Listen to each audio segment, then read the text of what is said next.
What's she done? What's this? She's used nature for clocks. When it's 1 o'clock, she takes one of the plants away. Maybe, yeah. And then it's 2 o'clock, she takes 2. We can make a spiral, then they put one big leaf near and they were like... A spiral. That was for time. What's a leaf clock? Could you take a leaf off every day? Yeah, and when it gets to the very middle, then that means it's another month. No, that means it's another year. Yeah, and if I got to the middle, then I would know it was January. No, you get to the middle and it will be New Year's Eve or maybe Christmas. Then we have to write all the different ways of time we could think of. Thursday was house, hour was power, and minute was dinner. Tell us about this one. There's a counting pyramid, there's lots of ice creams, there's rainbows, and there's banana day, there's cookie day, puppy day. So were you inventing new time? Yeah. That was Monopoly and Snake and Ladders. That's Pig Goes Pop. Mm-hmm. They're all games. Okay. And what made you choose games to show time, to think about time? It's because we wanted to do it on Sunday, Monday, Saturday. My friend Ika made each step a cheetah goes, it's a minute. So a flower for an hour and a cheetah for a minute. If you're sad, then the days are shorter, and if you're happy, then the days are longer. Can you show me which bit you did? I did the bunny rabbit. Was this a picture about time? So I just remember that I made Thursday not today. Renamed all the days of the week. I renamed Maths to Mathy Day. Friday was Unschooler Day. Did you all use words to tell the time with? I drew numbers. I did writing. I did What did you Susanna do? clock. Susanna clock, that's I right. wrote for clock. 2, 4, 10, 12, 3, 9. Like an oval that curves in and out. There was only 1, 2, 3, 8, 10 and 9. But it's in the star shape. Yeah, Look, it's dinosaurs. They wore out time. And we made new different bits of time. And we made some little wood bits, stuff that represent us. A stick thing, and they were painted white. Yeah, and then we got to draw. And then we time draw for them, and then we hit them. Like dong, dong, dong, dong, dong, dong, dong. Clank, clank, clank, clank, clank.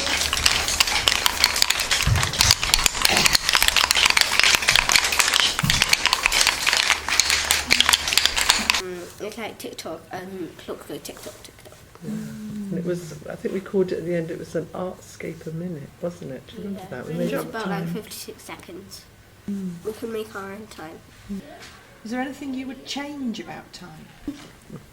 2 lunch times, double midnight, which is 12 o'clock, and then it would keep on going round and round. It's like repeating time. Yeah. It would be awesome. I was inventor of time. I would change it to if it was your birthday or Christmas. You have like 7 or 9 or 10 celebrations of it each day. And I want school days to be like about 50 minutes. Mm-hmm. What about 1 second? So the teacher just went writing and then you had to go home. Yeah. How useful or how relevant is it to have a contemporary artist as the starting point? I mean, if you don't go down this line to the children, then they are just doing geography. And they're just doing the bit of art that I'm supposed to do, and they are just, and it's finding the time to have that sort of high level conceptual conversation. Yeah. I'm so interested in the whole idea of time because to me it's just man-made. Trying to think out of the box like that and trying to get children to think like that. At first it seemed quite abstract, and I think they needed a little bit of support in kind of getting started, but once they got the idea, it's like, oh yeah, well we can call it this and we can call it that, and they kind of went with it. I mean, time's different way up in the sky to what it is on Earth, isn't it? And it can be bent, can't it? It's not linear at all. So getting children to think in that way and to think out of the box, it's great because it's kind of giving them a bit more independence. If you let it be childlike, you will really get amazed. We also participating, I think that made actually the difference. With me doing the art and me joining in and saying, actually, you lot are perfectly capable of leading this, I'm just going to get on and do it myself as well. And we've had sort of equal conversations about what they've done and what I've done. That's been really nice, and it's also given them an opportunity to sort of show the skills that they're developing in interacting on an equal footing with other people.